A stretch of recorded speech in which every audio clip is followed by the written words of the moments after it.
Hey guys, my name is Bryan. I'm the owner of PDX Arsenal Concealed Carry, and today I want to show you the proper way to install an optic on a handgun.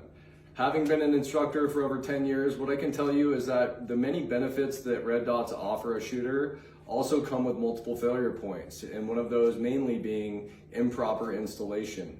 So if we come over here, we're going to see that I've got a clean workspace. I've got the necessary tools that are listed on the manufacturer's website. And the first thing I'm going to do here before I do anything else is make sure that my firearm is 100% unloaded. So while keeping the two main fundamentals of safety in place, trigger discipline and muzzle awareness, which would hold true with a rifle, pistol, or shotgun, I will pick this gun up with my finger indexed, point it in a safe direction, and then press my magazine release button, removing the ammunition source. Then to make sure that there's no additional round in the chamber, I will lock the action open and double and triple check both physically and visually that this firearm is 100% unloaded. After doing so, I can utilize what's called a takedown lever on the Smith & Wesson M&P series handguns, and I will rotate that down 90 degrees. While maintaining muzzle awareness, I can then drop the slide down, press the trigger, allowing me to remove the slide off of the frame, and this is what we'll be installing it onto. What I found to be very beneficial is using a vise block when installing optics, and you'll see I use these leather pieces to prevent marring on the outside coating of the slide. So I'm going ahead and crank this down, not too tight, but firm enough to where I can get that torque setting appropriate without that moving around.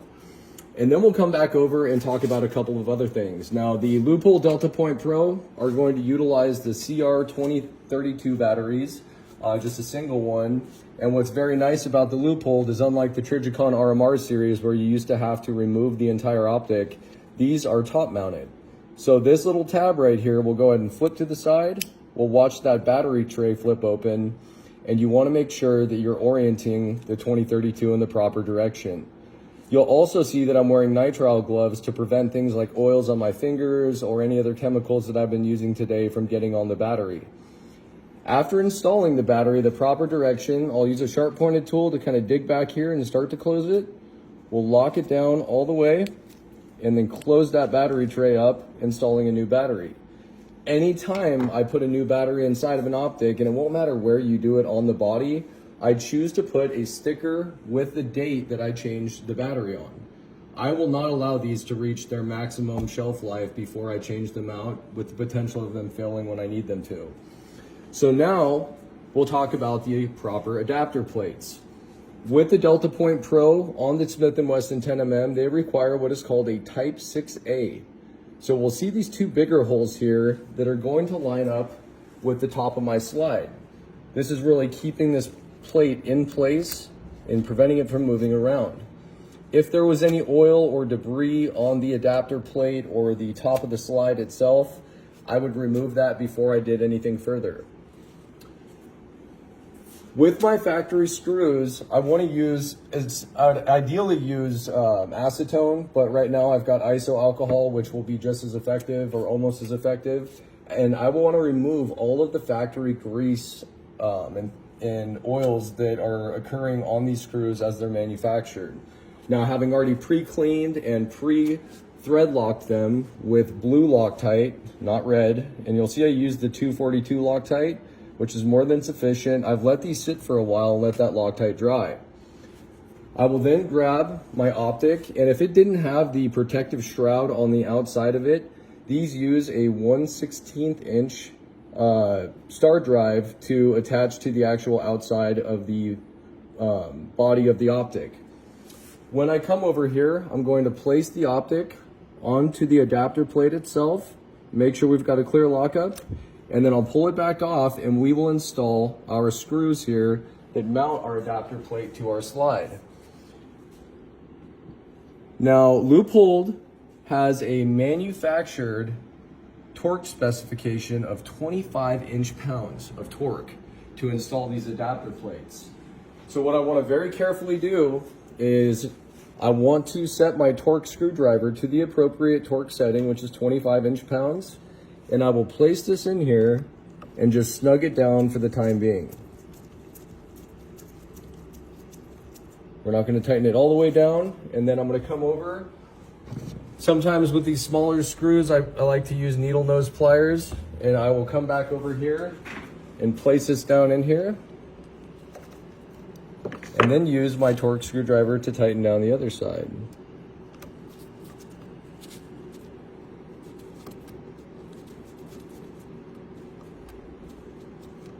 So you got to be right on top of it. There we go. So once I get my other side in, I'm going to keep rotating it until I hear my click of the 25 inch-pound torque setting.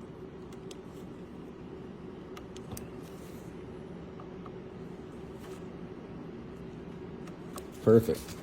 Now, once I've got these torqued in place, I can go ahead and add my actual optic to the body of the slide. So I'm going to go ahead and set this on here, and I will switch out my 8mm torques for my T15 torques. This is going to be used for my larger bolts that will actually mount the optic to the mounting plate. So I will again come back over here, very carefully set these inside both sides and snug one side down first.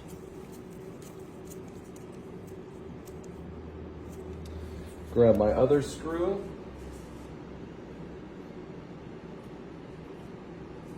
And we will also insert this into the other side snug. And again, listen for that click. Click telling us that we're at the proper torque specs.